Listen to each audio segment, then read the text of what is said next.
Hello everybody. So in this video I'm going to continue with Unit 1 Introduction to GST. So in this video, first of all I will be explaining indirect taxes subsumed or integrated in GST. ಅಂದ್ರೆ GST ಬರೋಕ್ಕಿಂತ ಮುಂಚೆ ಕೆಲವೊಂದು indirect ಟ್ಯಾಕ್ಸಸ್ನ central government levy ಮಾಡ್ತಾ ಇತ್ತು, ಕೆಲವೊಂದು indirect ಟ್ಯಾಕ್ಸಸ್ನ state government levy ಮಾಡ್ತಾ ಇತ್ತು. With the introduction of GST, ಯಾವಾಗ GST ನ ಇಂಟ್ರೊಡ್ಯೂಸ್ ಮಾಡಿದ್ರು, most of the taxes levied by the central government and state governments were merged with GST, were integrated with GST. ಅಂದರೆ GST introduce ಯಾವಾಗ ಮಾಡಿದ್ರು ಅವಾಗ central government ಯಾವುದೆಲ್ಲ taxes Levi ಮಾಡ್ತಾ ಇತ್ತು ಹಾಗೂ ಸ್ಟೇಟ್ ಗೌರ್ಮೆಂಟ್ ಯಾವುದೆಲ್ಲ ಟ್ಯಾಕ್ಸಸ್ ಲೇವಿ ಅಥವಾ ಚಾರ್ಜ್ ಮಾಡ್ತಾ ಇತ್ತು ಅದರಲ್ಲಿ ಹೆಚ್ಚಿನ ಟ್ಯಾಕ್ಸಸ್ನ GSTಲಿ ಮರ್ಜ್ ಮಾಡಿದ್ರು ಅಥವಾ GSTಲಿ ಅದನ್ನ ಇಂಟಿಗ್ರೇಟ್ ಮಾಡಿದ್ರು. ಸೊ ಈಗ ಫಸ್ಟ್ ನಾವು which are the central taxes which have been integrated in GST. ಅಂದರೆ ಯಾವುದೆಲ್ಲ ಸೆಂಟ್ರಲ್ ಗೌರ್ಮೆಂಟ್ ಟ್ಯಾಕ್ಸ್ ಚಾರ್ಜ್ ಮಾಡ್ತಾ ಇತ್ತು ಅದರಲ್ಲಿ ಯಾವ ಟ್ಯಾಕ್ಸಸ್ನ GSTಲಿ ಇಂಟಿಗ್ರೇಟ್ ಮಾಡ್ಯಾರೆ ಅಥವಾ ಮರ್ಚ್ ಮಾಡ್ಯಾರ ಅಂತ ನಾವು ನೋಡೋದಾದ್ರೆ ಸೆಂಟ್ರಲ್ ಎಕ್ಸೈಸ್ ಡ್ಯೂಟಿ. ಇದನ್ನ ಇಲ್ಲಿ ನೋಡಿ, first one central taxes. So these are the taxes which were levied by central government prior to introduction of GST ಬರೋಕ್ಕಿಂತ ಮುಂಚೆ ಈ ಎಲ್ಲ ಟ್ಯಾಕ್ಸಸ್, ಸೆಂಟ್ರಲ್ ಎಕ್ಸೈಸ್ ಡ್ಯೂಟಿ ಆಗಿರ್ಬೋದು, ಅಡಿಷನಲ್ ಡ್ಯೂಟೀಸ್ ಆಫ್ ಎಕ್ಸೈಸ್ ಆಗಿರ್ಬೋದು, ಇದನ್ನೆಲ್ಲ ಸೆಂಟ್ರಲ್ ಗೌರ್ಮೆಂಟ್ ಚಾರ್ಜ್ ಮಾಡ್ತಾ ಇತ್ತು ಅಥವಾ ಲೇವಿ ಮಾಡ್ತಾ ಇತ್ತು. ಇದೆಲ್ಲದೂ ಕೂಡ ಈಗ GST ಇಂಟ್ರೊಡ್ಯೂಸ್ ಮಾಡಿದ್ಮೇಲೆ GSTಲಿ ಮರ್ಚ್ ಆಯಿತು. ಯಾವುದೆಲ್ಲ ಅಂತ ಹೇಳಿದ್ರೆ central excise duty, additional duties of excise, excise duty levied under medical and toilet preparation act, additional duties of customs, service tax, surcharge and cess. ಇವಿಷ್ಟು ಸೆಂಟ್ರಲ್ ಗೌರ್ಮೆಂಟ್ GST ಇಂಟ್ರೊಡ್ಯೂಸ್ ಆಗೋಕ್ಕಿಂತ ಮುಂಚೆ levy ಮಾಡ್ತಾ ಇತ್ತು. ಈಗೆಲ್ಲ ಏನಾಗಿದೆ ಅಂದರೆ GSTಲಿ ಇಂಟಿಗ್ರೇಟ್ ಆಗಿದೆ ಅಥವಾ ಮರ್ಚ್ ಆಗಿದೆ. ಹಾಗೆ which are the state government taxes which have been integrated in GST. ಯಾವುದೆಲ್ಲ ಸ್ಟೇಟ್ ಗೌರ್ಮೆಂಟ್ ಟ್ಯಾಕ್ಸಸ್ನ GSTಲಿ ಇಂಟಿಗ್ರೇಟ್ ಮಾಡ್ಯಾರ ಅಥವಾ ಮರ್ಚ್ ಮಾಡ್ಯಾರ. State VAT or sales tax ಅಂದರೆ ವಿದಿನ್ ದ ಸ್ಟೇಟ್ ಎಲ್ಲರೂ ಸಪ್ಲೈ ಆದವಾಗ, ಸೇಲ್ ಆದವಾಗ GST ಬರೋಕ್ಕಿಂತ ಮುಂಚೆ ಫಸ್ಟ್ ಸೇಲ್ಸ್ ಟ್ಯಾಕ್ಸ್ ಇತ್ತು, ಆಮೇಲೆ ವ್ಯಾಟ್ ಅಂತ ಬಂತು. ಈಗ ಕರ್ನಾಟಕದ್ದು ಕರ್ನಾಟಕ ವ್ಯಾಟ್ ಅಂತಾನೆ ಇತ್ತು, ಕೆ ವ್ಯಾಟ್. ತಮಿಳ್ನಾಡು ವ್ಯಾಟ್ ಇತ್ತು, UP ವ್ಯಾಟ್ ಸಿಸ್ಟಮ್ ಅಂತ ಇತ್ತು. ಸೊ ಈ ವ್ಯಾಟ್ ಏನಿದೆ, ಸ್ಟೇಟ್ ವ್ಯಾಟ್ ಆಗಿರ್ಬೋದು ಅಥವಾ ಸೇಲ್ಸ್ ಟ್ಯಾಕ್ಸ್ ಆಗಿರ್ಬೋದು, ಇದು GSTಲಿ ಇಂಟಿಗ್ರೇಟ್ ಆಗಿದೆ. Central sales tax, entertainment tax, taxes on lottery, betting and gambling, entry tax, purchase tax, luxury tax, ಇವೆಲ್ಲದೂ ಕೂಡ GSTಲಿ ಮರ್ಚ್ ಆಗಿದೆ. ಹಾಗೆ indirect taxes not subsumed in GST. ಅಂದರೆ ಇನ್ನು ಕೆಲವು ಇಂಡೈರೆಕ್ಟ್ ಟ್ಯಾಕ್ಸಸ್ ಇದೆ, ಅದು GSTಲಿ ಇಂಟಿಗ್ರೇಟ್ ಆಗಿಲ್ಲ. So now we shall see which are all the indirect taxes which are not integrated in GST. ಯಾವ ಇಂಡೈರೆಕ್ಟ್ ಟ್ಯಾಕ್ಸಸ್ GSTಲಿ ಇಂಟಿಗ್ರೇಟ್ ಆಗಿಲ್ಲ ಅಂತ ಹೇಳ್ಬಿಟ್ಟು. First one is basic customs duty. See, basic customs duty is levied on import of goods into India. ಅಂದರೆ ಇಂಡಿಯಾಕ್ಕೆ ಗೂಡ್ಸ್ನ import ಮಾಡ್ಕೊತಾ ಇದ್ದಾರೆ ಅಂತ ಹೇಳಿದ್ರೆ ಬೇಸಿಕ್ ಕಸ್ಟಮ್ಸ್ ಡ್ಯೂಟಿನ ಚಾರ್ಜ್ ಮಾಡ್ತಾರೆ. ಇದು GSTಲಿ ಇಂಟಿಗ್ರೇಟ್ ಮಾಡಿಲ್ಲ ಅಥವಾ ಮರ್ಚ್ ಆಗಿಲ್ಲ. ಹಾಗೆ export duty it is not exports duty, it is export duty. See, export duty is levied on goods exported outside India. ಅಂದರೆ ಎಕ್ಸ್ಪೋರ್ಟ್ ಡ್ಯೂಟಿನ ಔಟ್ಸೈಡ್ ಇಂಡಿಯಾ ಏನು ಗೂಡ್ಸ್ನ ಎಕ್ಸ್ಪೋರ್ಟ್ ಮಾಡ್ತಾರೆ ಅದ್ರ ಮೇಲೆ ಎಕ್ಸ್ಪೋರ್ಟ್ ಡ್ಯೂಟಿನ ಚಾರ್ಜ್ ಮಾಡ್ತಾರೆ. ಬಟ್ ಯಾವ ಗೂಡ್ಸ್ ಮೇಲೆ ಅಂತ ಹೇಳಿದ್ರೆ ದೋಸ್ goods which are not in abundance in India. ಅಂದರೆ ಯಾವ ಗೂಡ್ಸ್ ಇಂಡಿಯಾದಲ್ಲಿ ಯಥೇಚ್ಛವಾಗಿಲ್ಲ ಅಂಥ ಗೂಡ್ಸ್ನೆಲ್ಲಾದರೂ ಇಂಡಿಯಾದಿಂದ ಎಕ್ಸ್ಪೋರ್ಟ್ ಮಾಡ್ತಾ ಇದ್ದಾರೆ ಅಂತ ಹೇಳಿದ್ರೆ ಅದ್ರ ಮೇಲೆ ಎಕ್ಸ್ಪೋರ್ಟ್ ಡ್ಯೂಟಿನ ಚಾರ್ಜ್ ಮಾಡ್ತಾರೆ. Export duty is levied on export of goods outside India which are not in abundance in India. ಯಾವ ಗೂಡ್ಸ್ ಇಂಡಿಯಾದಲ್ಲಿ ಯಥೇಚ್ಛವಾಗಿಲ್ಲ ಅಂಥ ಗೂಡ್ಸ್ನೆಲ್ಲಾದರೂ ಇಂಡಿಯಾದಿಂದ ಎಕ್ಸ್ಪೋರ್ಟ್ ಮಾಡ್ತಾ ಇದ್ದಾರೆ ಅಂತ ಹೇಳಿದ್ರೆ ಅದ್ರ ಮೇಲೆ ಎಕ್ಸ್ಪೋರ್ಟ್ ಡ್ಯೂಟಿನ ಚಾರ್ಜ್ ಮಾಡ್ತಾರೆ. Road and passenger tax, this is it is not the tax which are levied on goods and services. ಈ ಟ್ಯಾಕ್ಸ್ನ ಗೂಡ್ಸ್ ಮತ್ತು ಸರ್ವಿಸಸ್ ಮೇಲೆ ಲೇವಿ ಮಾಡೋದಲ್ಲ, it is just like a user fee. Road and passenger tax ಏನಿದೆಲ್ಲ ಇದು user fee ಇದ್ದಾಗೆ. Toll tax ನಿಮ್ಗೆ ಗೊತ್ತಿರ್ಬೋದು. ಈಗ ನಾವು ಟೋಲ್ ಪ್ಲಾಜಾಗಳಿರುತ್ತೆ ಹೈವೇಸಲ್ಲಿ, have to pay toll charges pay ಮಾಡಬೇಕು. Once again it is not tax on goods and services, it is user fee. ನೀವು ಯೂಸ್ ಮಾಡಿದ್ರಿಂದ you have to pay the tax, ಹಾಗಾಗಿ ಅದನ್ನ ಟೋಲ್ ಟ್ಯಾಕ್ಸ್ ಅಂತ ಕರಿತೀವಿ. Excise duty or VAT on petroleum products. You have to remember this students. Petroleum products have not been brought under the ambit of GST. ಅಂದರೆ petroleum ಪ್ರಾಡಕ್ಟ್ಸ್ನ GST ಅಂಡರಲ್ಲಿ ತಂದಿಲ್ಲ, ಹಾಗಾಗಿ petroleum products ಮೇಲೆ GST ಲೇವಿ ಮಾಡಲ್ಲ. So excise duty ಮತ್ತು VAT on petroleum products ಏನಿದೆ it is not integrated in GST. ಹಾಗೆ excise duty on tobacco products. ಈಗೇನು ಟೊಬ್ಯಾಕೋ ಪ್ರಾಡಕ್ಟ್ಸ್ ಇರುತ್ತೆ, ಟೊಬ್ಯಾಕೋ ಪ್ರಾಡಕ್ಟ್ಸ್ ಮೇಲೆ GST ಚಾರ್ಜ್ ಮಾಡ್ತಾರೆ. In addition to GST on tobacco products excise duty is levy, excise ಡ್ಯೂಟಿನ levy ಮಾಡ್ತಾರೆ. ಹಾಗೆ entertainment tax levied by local bodies ಏನಾದ್ರು entertainment ಟ್ಯಾಕ್ಸ್ನ charge ಮಾಡಿದ್ರೆ, even those entertainment taxes have not been integrated in GST. State excise on alcoholic beverages. ಈಗ ಏನು alcohol ಏನಿದೆ, lickers ಏನಿದೆ, ಸೊ ಅದ್ರ ಮೇಲೆ GST ಲೇವಿ ಮಾಡಲ್ಲ. ಅದ್ರ ಮೇಲೆ ಟ್ಯಾಕ್ಸಸ್ ಲೇವಿ ಮಾಡುವಂತಹ ಪವರ್ ಯಾರಿಗೆ ಕೊಟ್ಟಿದ್ದಾರೆ ಅಂದರೆ ಸ್ಟೇಟ್ ಗೌರ್ಮೆಂಟಿಗೆ ಕೊಟ್ಟಿದ್ದಾರೆ. I hope you are able to understand. On alcoholic beverages or liquors GST is not levied. Instead, state excise is levied on alcoholic liquor. ಯಾಕಂತ ಹೇಳಿದ್ರೆ ಸ್ಟೇಟ್ ಗೌರ್ಮೆಂಟಿಗೆ ಮೇಜರ್ ಪಾರ್ಟ್ ಆಫ್ ರೆವಿನ್ಯೂ ಬರುವಂಥದ್ದು ಲಿಕ್ಕರಿಂದ. ಈಗ ಏನು ಲಿಕ್ಕರ್ ಪ್ರಾಡಕ್ಟ್ಸ್ ಏನಿದೆ ಅದರಿಂದನೇ state ಗೌರ್ಮೆಂಟ್ಗೆ ಹೆಚ್ಚು ರೆವಿನ್ಯೂ ಬರುವಂಥದ್ದು. ಅದ್ರ ಮೇಲೆ GST ಚಾರ್ಜ್ ಮಾಡಿದ್ರೆ ಸ್ಟೇಟ್ ಗೌರ್ಮೆಂಟ್ಸಿಗೆ, ಪ್ರತಿಯೊಂದು ಸ್ಟೇಟ್ ಗೌರ್ಮೆಂಟಿಗೂ ಕೂಡ ರೆವಿನ್ಯೂ ಲಾಸ್ ಆಗುತ್ತೆ. ಅದಕ್ಕೆ state governments they argued with the central government. ಅಂದರೆ ನೀವು ಅದ್ರ ಮೇಲೆ GST ಚಾರ್ಜ್ ಮಾಡಬಾರ್ದು, ದೇ ಅಪೋಸ್ಡ್. ಯಾವಾಗ ಸೆಂಟ್ರಲ್ ಗೌರ್ಮೆಂಟ್ ಆದವರು ನಾವು ಲಿಕ್ಕರ್ ಮೇಲೆ GST ಚಾರ್ಜ್ ಮಾಡ್ತೀವಿ ಅಂತ ಹೇಳಿದಾಗ state government straight away they opposed, ಅದನ್ನ ಅಪೋಸ್ ಮಾಡಿದ್ರು. ಸೊ ಹಾಗಾಗಿ ಲಿಕ್ಕರ್ ಮೇಲೆ ಟ್ಯಾಕ್ಸ್ನ ಚಾರ್ಜ್ ಮಾಡುವಂತಹ ಪವರ್ ಯಾರಿಗಿದೆ ಅಂತ ಹೇಳಿದ್ರೆ state government and not central government. ಹಾಗಾಗಿ ಅದ್ರ ಮೇಲೆ GST ಲೇವಿ ಮಾಡಲ್ಲ. Next property tax is there. Next stamp duty. These are the taxes which are not subsumed by GST, not integrated to GST. ಹಾಗೆ products which are outside the purview of GST. ಯಾವ ಪ್ರಾಡಕ್ಟ್ಸ್ನ GST act ಇಂದ ಹೊರಗಿಟ್ಟಿದ್ದಾರೆ ಅಂತ ಹೇಳ್ಬಿಟ್ಟು, ಯಾವುದೆಲ್ಲ products ಅಂತ ಹೇಳಿದ್ರೆ alcoholic liquor for human consumption. As I already said, on alcoholic beverages state excise is levied. ಅಂದರೆ state government ಈ ಆಲ್ಕೋಹಾಲಿಕ್ ಲಿಕ್ಕರ್ ಮೇಲೆ ಟ್ಯಾಕ್ಸ್ನ ಚಾರ್ಜ್ ಮಾಡ್ತಾರೆ. ಸೊ ಹಾಗಾಗಿ ಅದನ್ನ GST ಅಂಡರಲ್ಲಿ ಅದನ್ನ ಇನ್ನೂ ತಂದಿಲ್ಲ. ಹಾಗೆ ಪೆಟ್ರೋಲಿಯಂ ಕ್ರೂಡ್ ಅಂದರೆ ಕಚ್ಚಾ ತೈಲ ಅಂತ ಕರಿತೀವಿ, even on that GST is not levied. High speed diesel, motor spirit, commonly known as petrol. Even petroleum products have been kept outside the purview of GST. Natural gas as well as aviation turbine fuel. So these are the products which are kept outside the purview of GST. Next is how GST works. So this is important, students. You have to understand the conceptual framework of GST. ಅಂದರೆ GST ಹೇಗೆ work ಆಗುತ್ತೆ ಅಂತ ನೀವು ಅರ್ಥ ಮಾಡ್ಕೊಬೇಕಾಗುತ್ತೆ. Invoice value is the price of the good.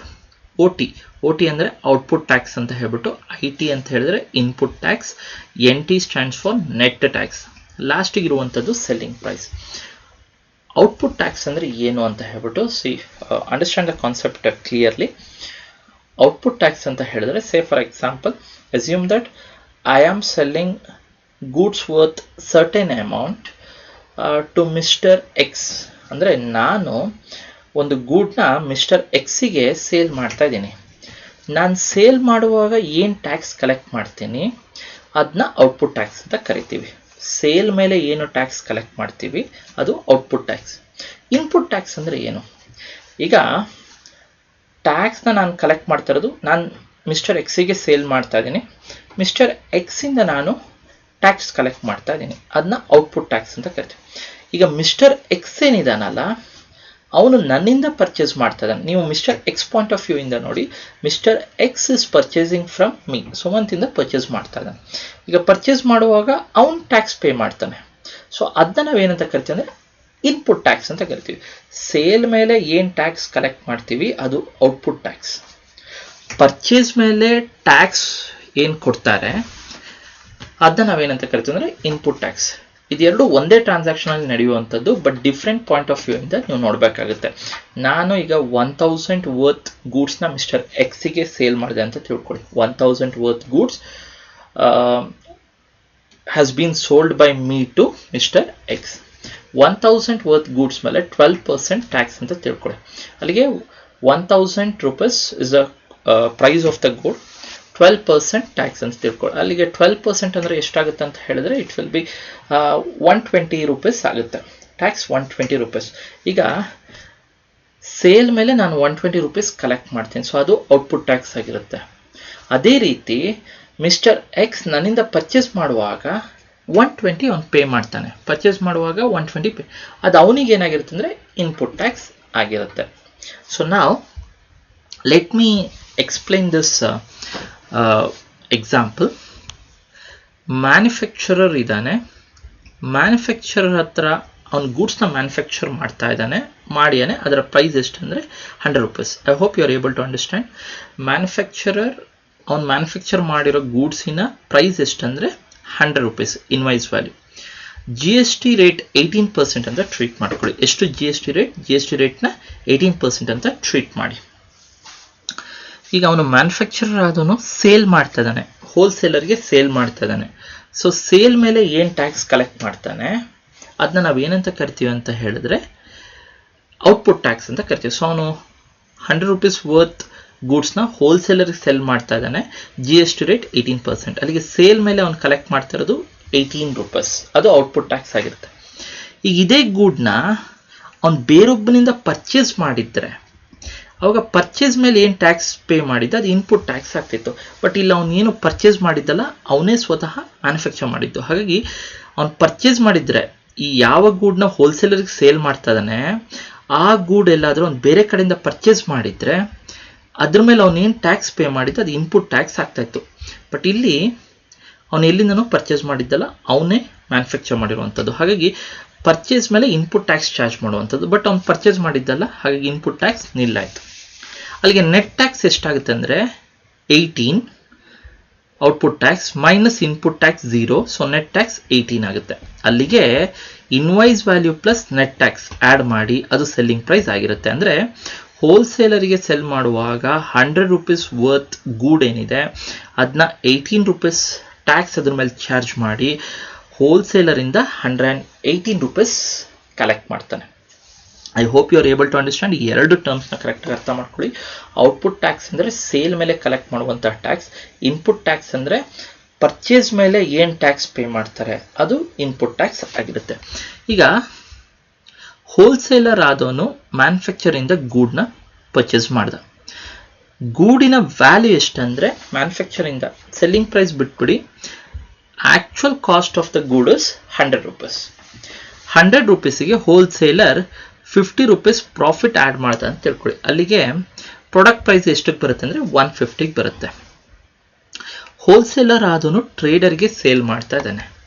So sale ಮಾಡೋದ್ರ ಮೇಲೆ on sale output tax is levied. ಈಗ 150 ರೂಪೀಸ್ ಮೇಲೆ 18% ಚಾರ್ಜ್ ಮಾಡಿ.